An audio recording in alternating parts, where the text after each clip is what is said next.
시청자 여러분 안녕하십니까. 이상철 방송 이상철 목사입니다. 세계에 흩어지는 디아스포라 여러분 안녕하십니까. 이상철 목사입니다.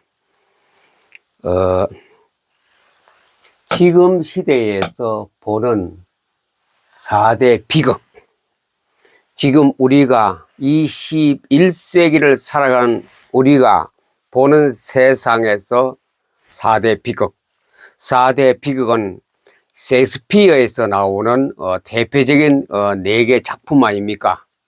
벌써 엄청난 오랜 세월 전에 이 영국의 대문호 셰익스피어가 글을 썼는데 짧은 희곡으로 되어 있습니다. 그러나 이것은 오늘날까지 명작 중의 명작이고, 왜 명작 중의 명작이냐면 인생 철학이 담겨 있거든요. 인생이 무엇인가, 사회를 구성하는 사람이 무엇인가, 특별히 국가를 운영하고 통치를 하는 곳에서 그 사람의 위치와 지도자와 왕의 위치는 무엇인가, 우리 사회에 돌아가는 전반적인 그 문제점은 무엇이며 그것을 적나라하게 나타내 보이는 것이 셰익스피어가 엄청난 오래전 사람인데 지금 이 시대를 두고 하는 이야기와 꼭 같습니다. 오늘 4개 작품, 또 잘한 것 5대 희극도 있습니다. 5대 희극은 나중 말씀드리고, 우선 이 시대 문제가 무엇인가, 오늘날 우리가 살아가고 있는 이 시대에 정치와 국가와 권세자와 그리고 거기에 있는 모든 귀족들의 문제가 무엇인가, 또 일반 사람들이 어떻게 그 뉴스를 보고 사건을 보고 판단해야 될 것인가, 거기에 대한 답이 이 4대 비극 속에 다 들어 있습니다. 이 4개만 깨달아도 우리는 사회를 보는 눈, 정치를 보는 눈, 모든 것을 우리가 알아차릴 수 있습니다. 어떻게 해야 될 것인가, 답도 스스로 내어 보시기 바랍니다. 그래 4가지 작품이 있습니다. 하나하나 시간상 한개 가지고 1시간 한 20분 해야 되는데 그렇게 못하고 그냥 4권 책을 소개를 해 드립니다. 첫 번째 책은 오셀로, 두 번째 책 이름은 햄릿, 세 번째 책 이름은 맥베스, 네 번째 책 이름은 리어 왕입니다. 처음에 오셀로란 것은 군인 장군이 장교입니다. 이 장교인데 이 주로 배경이 덴마크하고 네덜란드, 영국과 이런 관계 속에서 배경을 하고 이야기를 전개하고 있습니다. 오셀로라는 것은 국가의 장군이고 장교입니다. 그리고 오셀로가 부장인데 그 밑에 이제 부하들이 있습니다.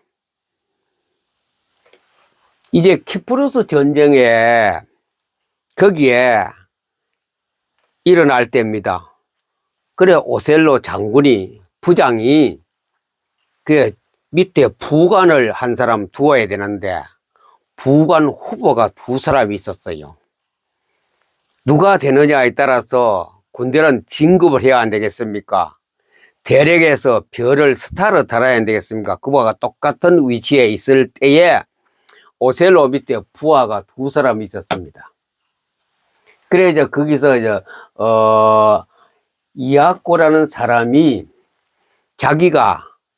자기하고 동등된 한 친구가, 같은 부하가 있었는데 자기가 그 밑에 부관이 될 줄 알고 있었는데 보니 옆에 친구가 돼 버렸거든요. 친구가 부관이 되니 이아코라는 사람이 앙심을 품었습니다. 누구에게? 그렇게 평소에는 오셀로 장군에게 충성했다고 아주 복직했던 사람인데 자기가 그 부관이 안 되고 떨어지니 앙심을 품었어요. 두고 보자, 내가 너를 공격하겠다. 속으로 탁 앙심을 품고 때만 기다리고 있었어요. 어느 시점 되면 내가 딱 너를 내가 고통을 주겠다, 그런 야심을 품고 복수심에 불타오는 이하고 밑에 부하였습니다. 부관이었습니다. 근데 이제 오셀로 장군의 아내 이름이 데스데모나입니다. 데스데모나가 아내인데 그 신혼 때입니다. 이 아내가 굉장히 예뻐서요. 그날에서 최고의 미인을 이 오셀로 장군이 차지해서 결혼을 해서 결혼 생활을 하고 있을 때에 이렇게 키프리스 전쟁이 일어났거든요. 그래서 이 오셀로가 이 아내 데스데모나에게 선물을 줬어, 선물. 기념으로 손수건을, 아주 유명한 손수건 선물을 아내에게 주었습니다. 그런데 그것을 안 오셀로 장군이 아내에게 준 선물이 무엇인가를 누가 아느냐? 이 부관 이하고가 알았거든요. 그럼 이 장군이, 우리 직속상관 오셀로 장군이 무엇을 가장 중점적으로 신경 쓰고 있느냐? 사랑하는 아주 이쁜 절대 미인에게 무슨 관심을 있느냐? 손수건을 주었다는 것은 굉장히 사랑한다는 의미거든요. 그래서 이 부관이 이하고가 있다가 기만 보자. 내가 너를 한번 고통을 주겠다 싶어서 마침 장군이기 때문에 항상 출근하잖아요. 나라에 출근하니까. 근데 이 이하고가 그 틈을 타서 이게 오셀로 집에 들어가서 방에 보니 오셀로 장군이 자기 마누라 돼서 디모나에게 준 손수건을 알아봤거든. 딱 훔쳤어요. 그때는 마누라가 없을 때 그 방에 들어가 훔쳐서 딱 가지고 있다가 이것을 갖다가 손수건을 갖다가 카시오라는 자기 부관하고 옆에 있는 여러 또 군인 출신인데 그 방에 던져버렸어요. 카시오란 이 군인 방에 떨어뜨려놨어요. 이거 이하고가.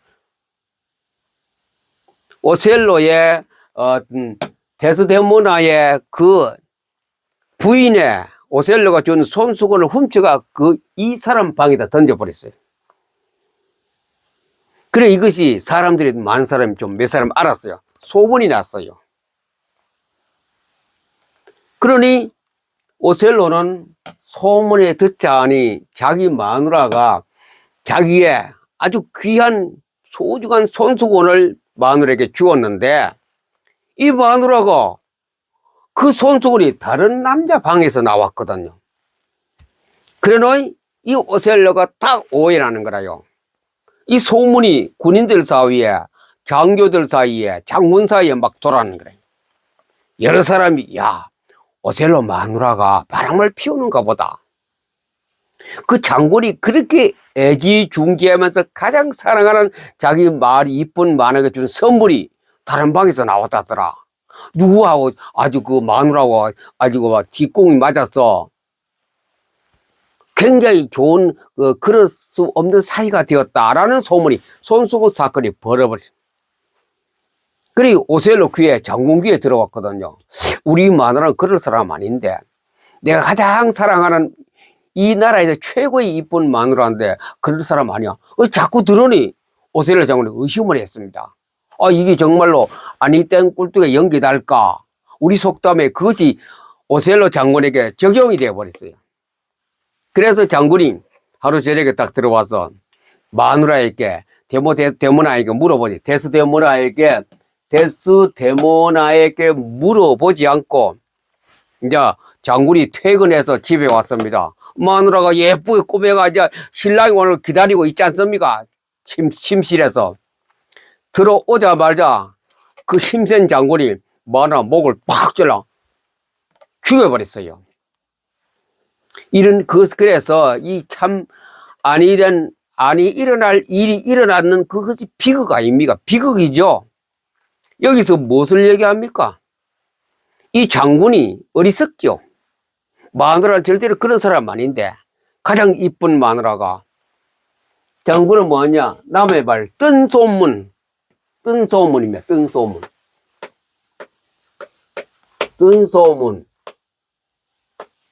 우리가 뭐라 그랬죠? 헛소문이 막 떨죠. 요즘 유튜브 헛소문이 얼마나 많아요. 본인이 그것을 법적으로 제재를 못하는 모양이라요.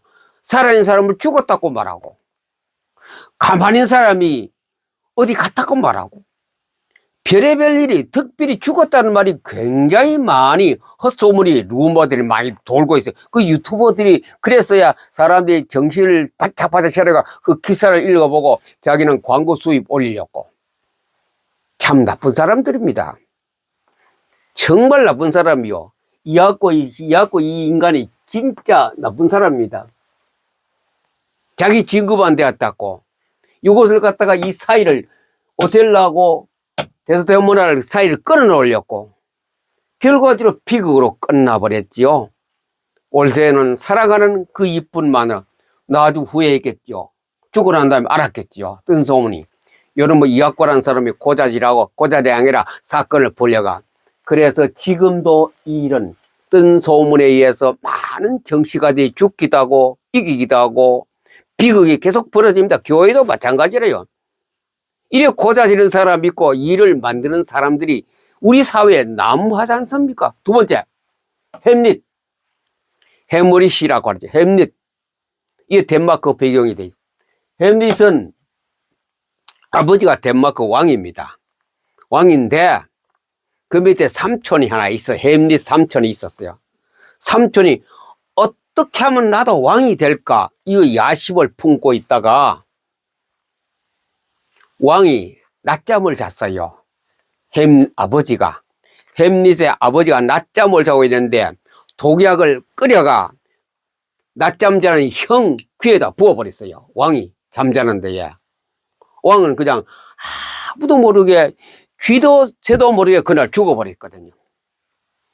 그래서 아무도 몰라요. 햄릿도 모르고 햄릿의 엄마도 몰랐어요. 아들이 그만이 컸으니 나이 좀 들었죠. 엄마도 모르고 아버지는 그냥 죽어버렸고 왕은 죽어버렸고 그래서 장의를 치렀습니다.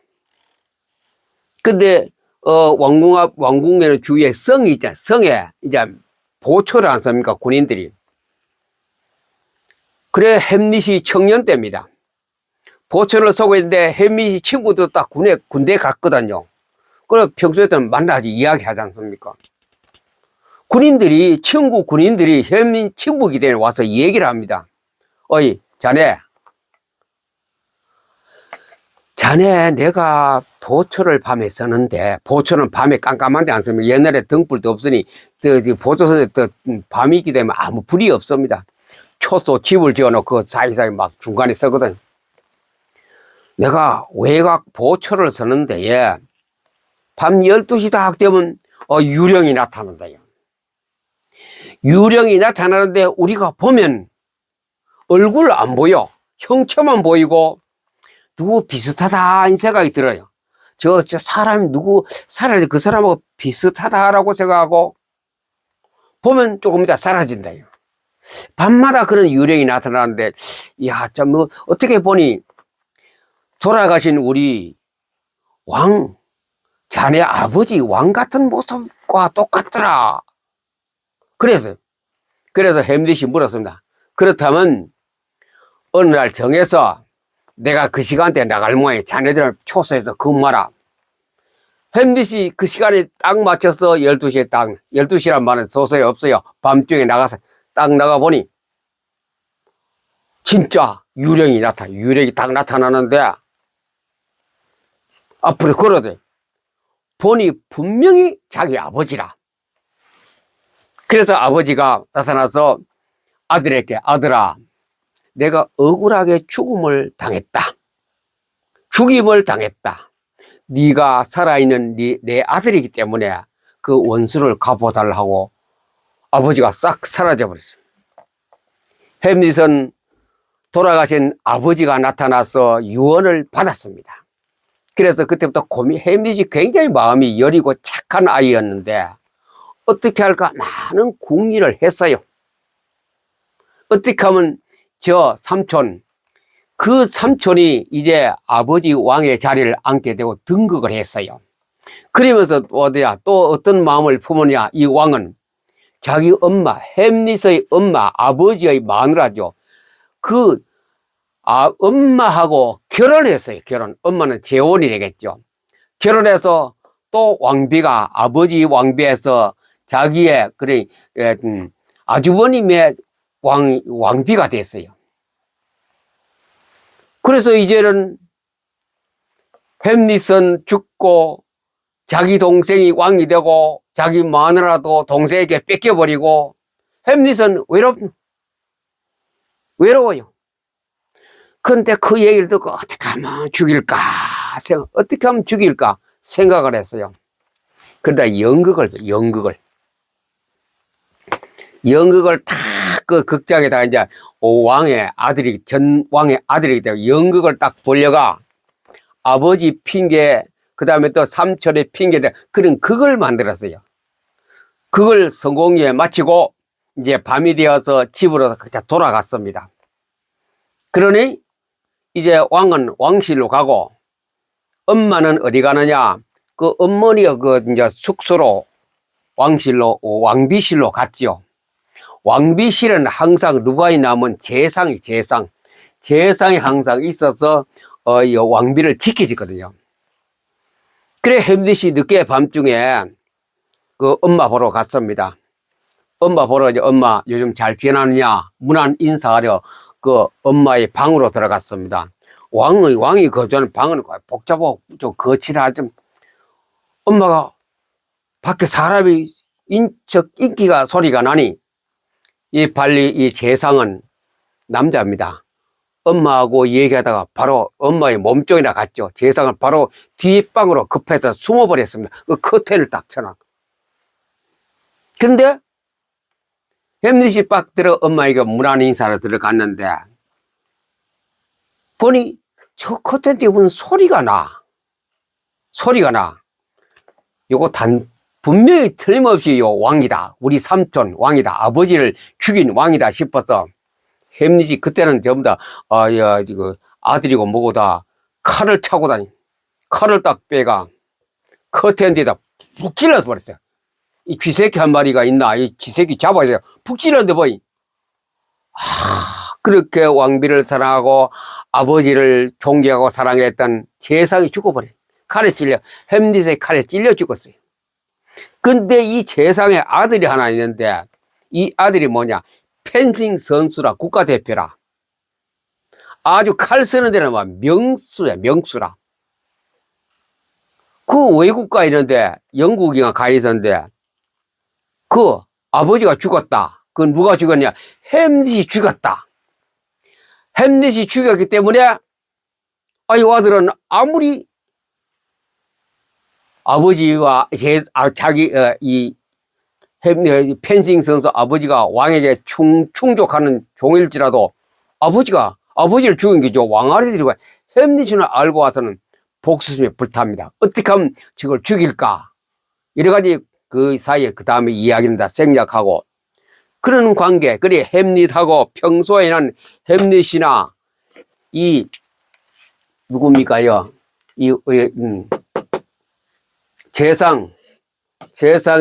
재상하고는 그럴 수 없는 차이입니다. 그 이름이 뭐냐? 이 재상의 아들이 레오디스인데 햄릿하고 굉장히 친한 사이인데 적이 되어버린 거야. 야, 이제는 너하고 나하고 죽기 사기로 한번 붙어야 되겠다.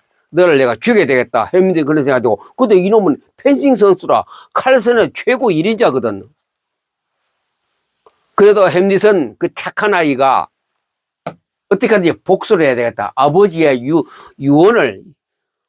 유령이 말한 유언을 그래 해야 되겠다. 그래서 이제 한 달 요것을 알았습니다. 누가 알았냐? 삼촌 왕이 알았어요. 알고는 햄릿을 죽여야 자기가 정치하는데 편하기 때문에 햄릿을 죽일 계획을 세웠어요. 한 달을 정해놓고 이 나라에 펜싱 대회를 한다.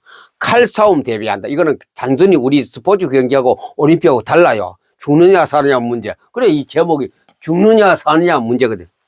죽느냐 사느냐 문제를 놓고 햄릿하고 이 칼의 명수 레오디스의 그 햄리하고 처음에 옛날에 친구였으면 이런 원수가 되죠. 펜싱 경기를 붙입니다. 왕하고 왕비하고 많은 사람들이 쫙 극장에 모이고 가운데 딱 경기장에 딱 두 사람이 딱 섭니다. 근데 이 왕이 또 나쁜 마음을 하냐, 이 세상의 아들 칼 끝에서는 독약을 묻혀놔. 독약을 묻혀놓고 그 독약만 딱 몸에 건드리면 몸이 썩게 되어 있습니다. 근데 이제 경기가 시작됩니다. 이게 레오디스가 칼의 명수 아닙니까? 햄릿은 칼에 잘 못 쓴 사람. 딱 햄릿의 팔에 탁 스쳤는데 피가 났어요. 이미 그 사람은 조금 있으면 죽게 되어 있습니다. 그 독약이 온몸에 들어가면 죽습니다. 그러다 이래전이 끝났어요. 이래전이 끝나고 이제 쉬는 시간이 됐어요.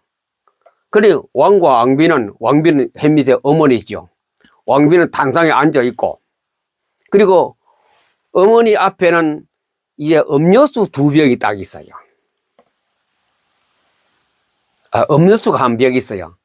그래 엄마가 그 전부 다 왕이 꾸며가 그 음료수 병에다가 독약을 또 탔어요. 누가? 왕이 그랬어요. 엄마는 모르지요. 이 왕비는 햄릿 어머니 전혀 모르고, 이거 우리 아들이 쉬는 시간에 목이 땀을 말리면 목을 축이라고 줘야 되겠다 하고, 아들아 이거 먹어라. 너 얼마나 수고하느냐. 그 경기한다고.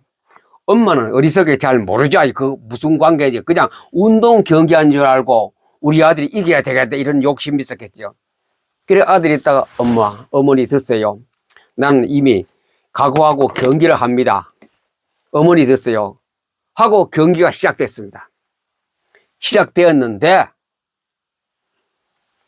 엄마는 아들이 안 먹고 준 물컵을 마시고 있는 경기를 보면서 마셨습니다. 그런데 독약이 드니 엄마가 막 쓰러져 버립니다. 죽어가고 있습니다. 그것을 햄릿이 보았어요.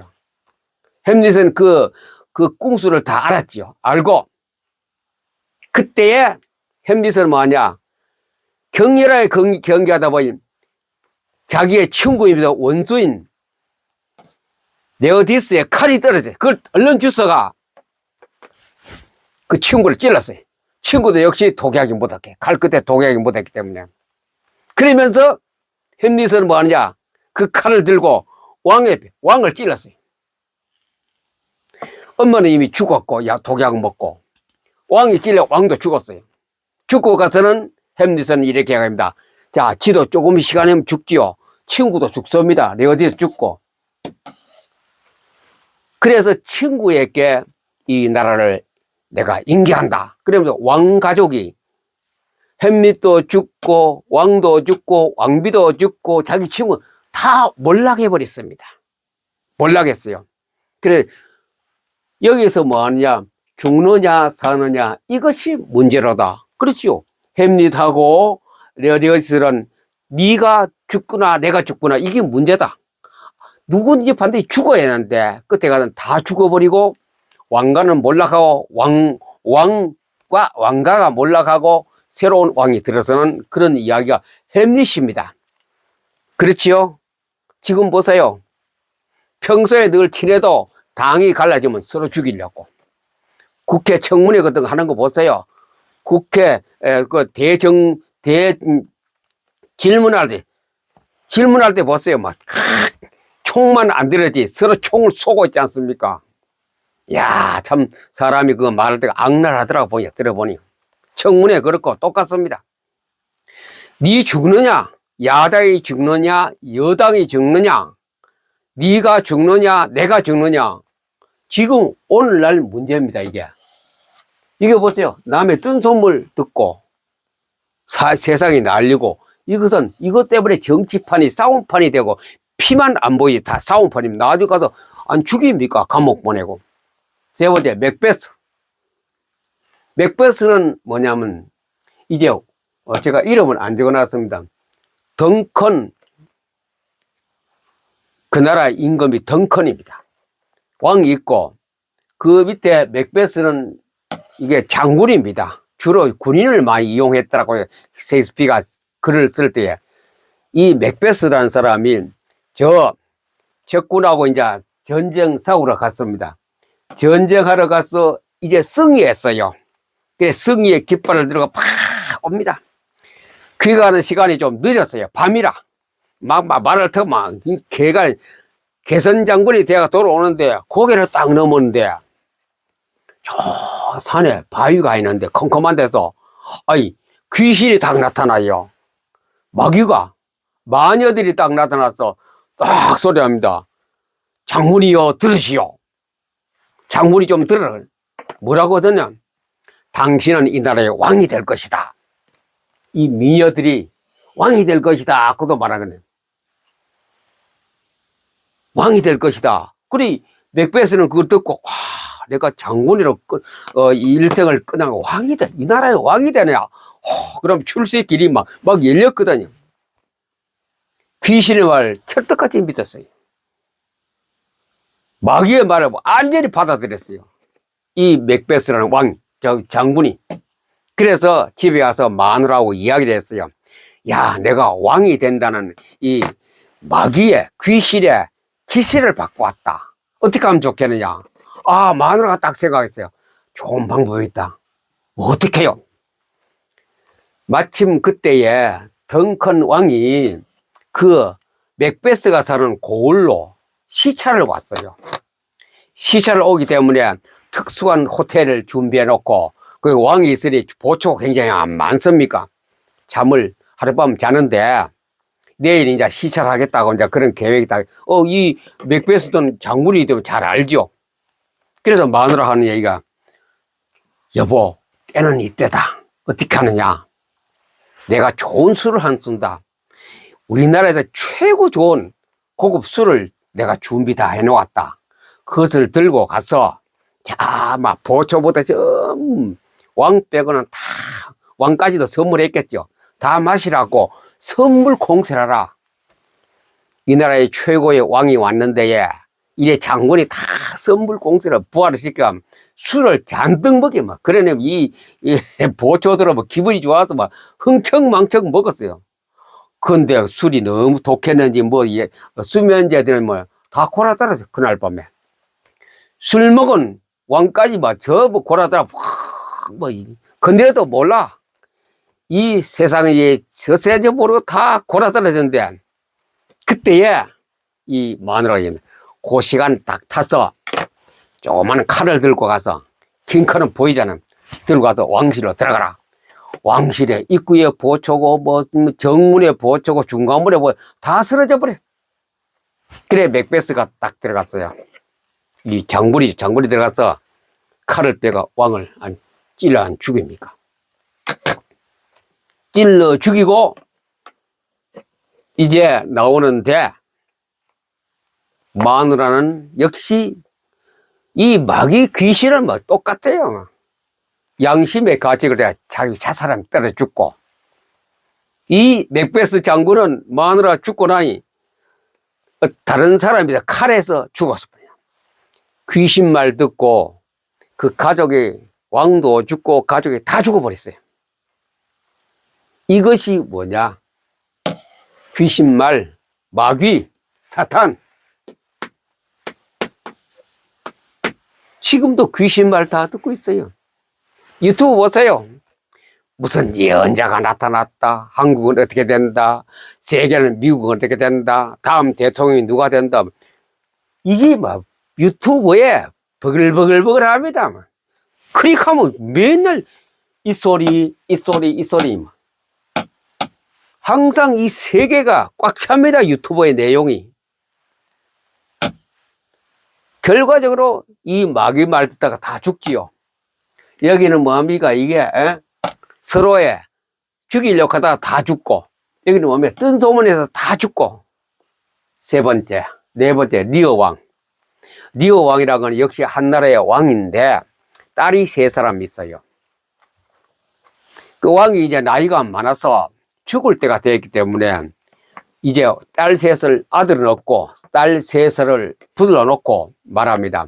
내가 죽게 됐으니 이 나라의 땅을 세 사람에게 분배해 주려고 한다. 그런데 누가 내게 잘하느냐에 따라서 내게 나 아버지를 사랑하느냐에 따라서 내가 땅이 양이 다르다. 가장 잘하는 딸에게 큰 땅, 그 다음에 두 번째 땅, 세 번째 땅, 마지막은 굉장히 땅이 적겠죠. 내가 다 나누어 준다라고 이렇게 공개 선포를 합니다. 그랬더니 큰딸이 딱 나타나서 아버지, 내가 아버지를 사랑하는지를 아버지가 잘 아십니다. 큰딸이지 않습니까? 아버지는 내가 평생토록 국가의 왕실에서 물론 내가 모셔드리겠습니다. 그래, 네가 장녀답게 참 잘한다. 그래, 너는 큰 땅을 내가 주겠다. 그 다음에 두 번째, 아버지, 나도 형님보다는 못해도 아버지를 굉장히 사랑합니다. 아버지가 왕실에서 물러나 극길이 사랑했다. 그래, 너도 둘째 딸이기 때문에 큰딸 못지않게, 그러나 큰딸에게는 너 사랑하게 큰 땅을 주고 너는 두 번째 땅을 주겠다. 셋째를 딱 불렀어.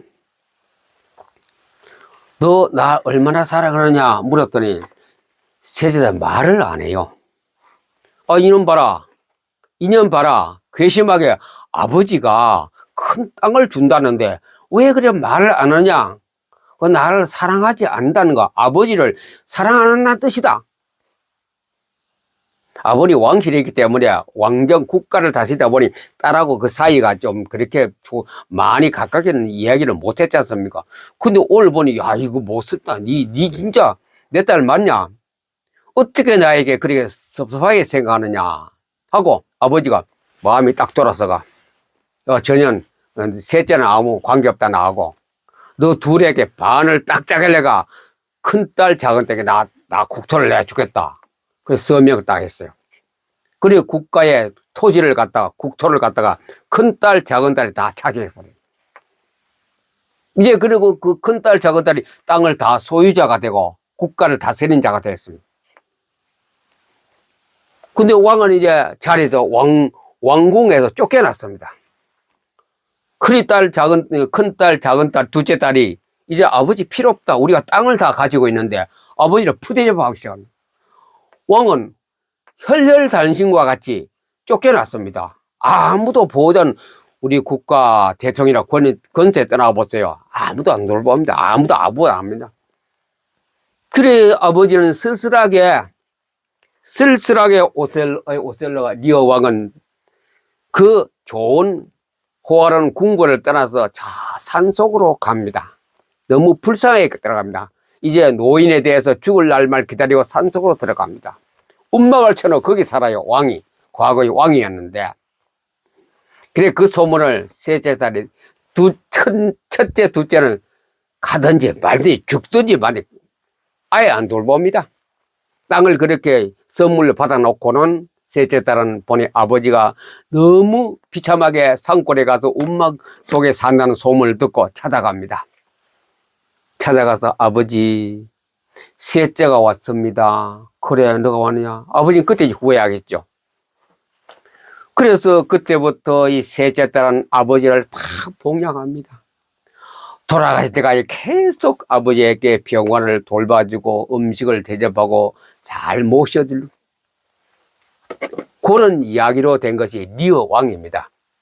자, 뭐합니까? 아부 뇌물. 큰딸, 작은딸은 얼마나 아부 떨고 아버지에게 뇌물을 바쳤습니까? 뇌물 세상, 아부 세상.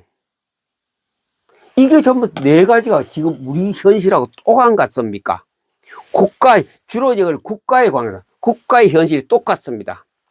뇌물을 써야 출세가 있고, 아부를 떨어야 그 사람이 모든 좋은 자리에서 내려오지 않고 있고, 그래서 귀신말 들으면 뜬 선물 듣고, 아부 떨고, 그 다음에 또 서로 죽이고, 죽느냐 사느냐 문제로 가지고, 이 나라가 물들고 있고 세계가 물들고 특별히 대한민국이 여기 똑같습니다. 4대 비극에 빠진 대한민국 아직 4대 비극 속에 살아야 될 대한민국 회사는 회사 단체는 단체 모임은 모임 전부 다 백이 있어야 뇌물 써야 출세하고 그래서 워미가 또 이 유언비어 말 잘 듣고 모든 것에 움직이고 그 다음에 또 권력 잡으려고 아웅바둥하고 그 다음 뭐냐 남의 말에 귀가 솔깃해서 자기 속에 있는 일을 다스리지 못하는 현실 문제입니다. 이거는 세기피의 4대 비극은 그 당시 이야기로 끝나는 것이 아니고 지금 내가 당하고 있고 이웃이 우리 회사가 당하고 국가가 당하고 있는 이런 참 비극적인 사실이 지금 계속되고 있다는 사실에 그래서 셰익스피어의 작품은 명작입니다. 아주 고전지의 최고의 명작입니다. 이 교훈을 우리가 눈을 뜨고 봐야 됩니다. 그래서 제가 고전을 읽으라는 이유가 여기 있습니다. 희극에 대해서도 다음 기회에 또 말씀드리기로 하겠습니다. 이런 우리 현실은 참 비극의 세상이고 눈물의 세상이고 정말 비극 속으로 우리가 달려가고 있는데 구해내야 됩니다. 누가?